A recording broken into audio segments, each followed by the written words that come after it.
Hello everybody and welcome back. We're continuing our look at the 2004 Pascal paper. If you'd like a copy of this contest, you can click the link in the description and you can get a copy for yourself. So we're up to question number 22 now. A container in the shape of a cube has edge length 20 centimeters and contains some water. Okay, they're not telling us how much water, that's okay. A solid gold cube, ooh. I'd very much like to have that. With edge length 15 centimeters. Now I'd really like to have that. That'd be worth a lot. Sinks to the bottom of this container, causing the water level to rise just to the top of the solid cube. So just like they have shown here. Which of the following is closest to the original depth of the water? Okay.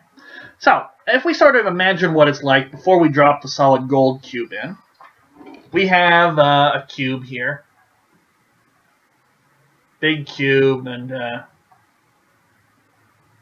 they said he's 20 by 20 and so forth.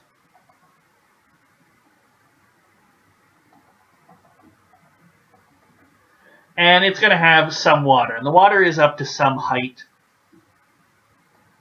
But the water has settled, so it sort of looks like a rectangular prism. We do want the original height of the water, right? Which of the following is closest to the original depth of the water? So we've got some depth here, D.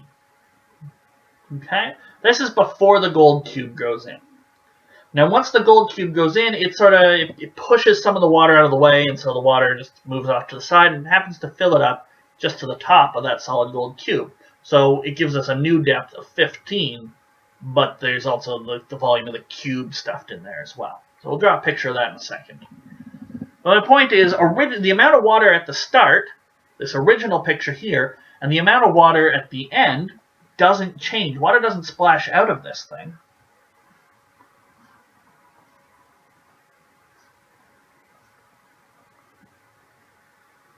Okay, it's still at 20, and it's still 20s here. I don't think the 20 height really matters, but they wanted to just say cube, I guess. I wish I still had my yellow. This thing keeps updating, so we're going to go with green. Used to have a yellow. Maybe I can get it back in the future. But the program I use updated recently, and now I'm stuck with only 4 colors. So we have our gold cube in here, and he's 15, 15, 15. And he raises the water level up so that it's just up to where he is. So now we have a new 15 is where the water is. But the amount of water doesn't change. Okay? It's just that this new depth, 15 by 20 by 20, this new sort of rectangular prism of volume is made up of the water plus the gold cube. So we can make some equations. So the volume of the water, it's called V water, is just the depth of the water times the 20 by 20, because it's if we even go back and look, it's a rectangular prism here. Okay, the water is settled, it's a rectangular prism, 20 by 20 by D. The volume of something like that is just 20 times 20 times D. Okay, so the volume of the gold cube plus the volume of the water is, well, it brings the whole thing up to a depth of 15. So 15 times 20 times 20. Okay, and how about this gold cube? Well, it's a gold cube. It's 15 centimeters all on its sides, so it's 15 by 15 by 15.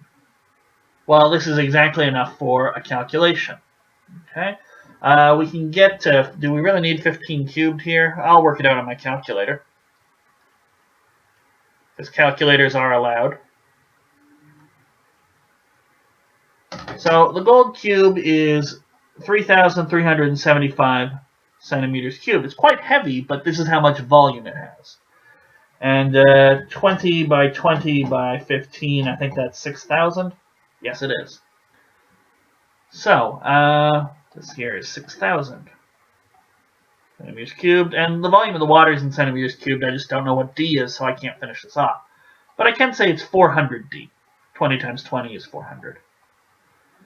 So now I know that 3,375 centimeters cubed plus 400d centimeters cubed is equal to 6,000.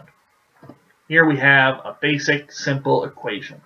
We just had to translate out the information, the word problem, the geometric situation that they gave us, and by introducing that d for the original depth of the water, as long as we solve for that d, we'll get the answer we want. Okay. Now they said nearest to, so we probably will need to grab a calculator to work this out. But let's see what else we can do here. We can start solving this equation. I'll bring the 3375 over to the other side. So 6,000 minus 3,375.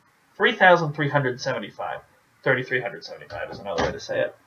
We get 400d is 2625. Okay. I'm going to see how much I can do without a calculator, just in case you forgot your calculator. 400d, I can split off 2,400 of this, and we'll be left with 225. So if I divide by 400, I know d is 2,400 over 400. The reason I split 2,400 off is because I know this cancels out. So that goes down to 6, and then both of these are multiples of 25, aren't they? Yeah, 400, it's 16 on the bottom, and divide by 25 on the top, we'll get 9. So 6 plus 9 sixteenths, that'll be a little more than 6 plus 8 sixteenths, so that'll be a little more than 6.5. Is that enough to solve the problem, or do I actually need to get my calculator out? A little more than 6.5. That's A right there. Didn't have to do a whole lot of extra work there. So we didn't even need our calculator on this one, except to quickly calculate 15 times 15 times 15, for example. But yeah, that's A. And if we actually do work it out, 9 over 16 plus 6, that's a 6.5625. So it really is quite close. So that's an answer of A again. Okay, so that does it for question number 22. We've got 3 more to go, and in the next video, we're going to take a look at question number 23. So thank you guys for joining me, and I'll see you next time. Have a great day.